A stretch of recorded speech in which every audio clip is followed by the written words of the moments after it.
해외 순방 중 불거진 윤석열 대통령의 비서고 논란이 계속되고 있습니다. 국민의힘은 언론 가운데선 이를 가장 먼저 보도한 MBC와 야당을 강도 높게 비판했는데요.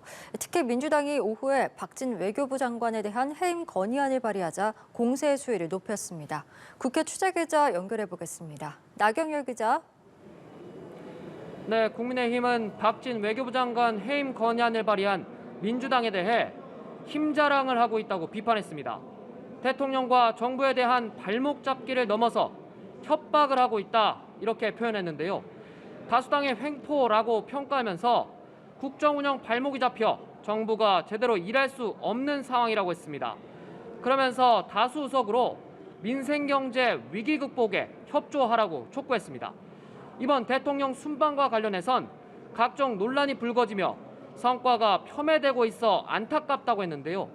야당이 여기에 힘을 싣는 건 국익에 대한 자해행위라고 강조했습니다. 대통령의 비속어가 담긴 영상을 가장 먼저 보도한 MBC는 오늘도 맹비난했습니다. 사실관계 확인이라는 보도의 기본조차 지키지 않았다고 평가했는데, 여당은 의원총회에서 MBC 편파방송 대응 TF를 구성하기로 뜻을 모았습니다. 다만 당내에서부터 지금과 같은 강공책이 맞느냐는 의견도 나오는 상황입니다. 네, 민주당은 해임 건의안을 29일, 그러니까 모레 처리하겠다는 방침인데요. 민주당 입장도 전해주시죠. 네, 그렇습니다. 민주당이 조금 전 박진 외교부 장관에 대한 해임 건의안을 의원과에 접수했습니다. 의원총회에서 의원들의 뜻을 모아 해임 건의안 당론 발의를 결정한 건데요.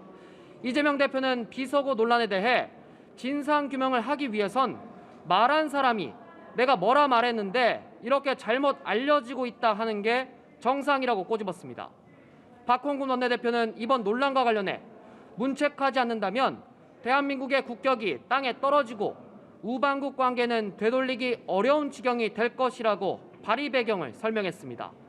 민주당은 이번 주 금요일 운영위도 열어야 한다는 입장입니다. 김성한 국가안보실장과 김태효 안보실 1차장, 김은혜 홍보수석 등 외교 참사 트로이카로 규정한 인사들을 출석시켜서 외교 참사에 대한 책임을 묻겠다는 겁니다. 한편 박 원내대표는 자신을 향한 여당의 정원 유착 공세에 대해 역겹다, 이렇게 표현했습니다. 거짓 선동, 뻔뻔한 반박이라고도 했는데, 대통령의 실언으로 빚어진 외교적 망신은 거짓 해명으로 덮이지 않을 것이라고 경고했습니다. 민주당 측 과방위 간사인 조승래 의원도 욕설한 대통령이 잘못인가, 언론사가 잘못인가, 사고는 자기들이 치고 엄한 언론 탓을 한다고 대통령실과 여당을 비판하기도 했습니다. 지금까지 국회에서 전해드렸습니다.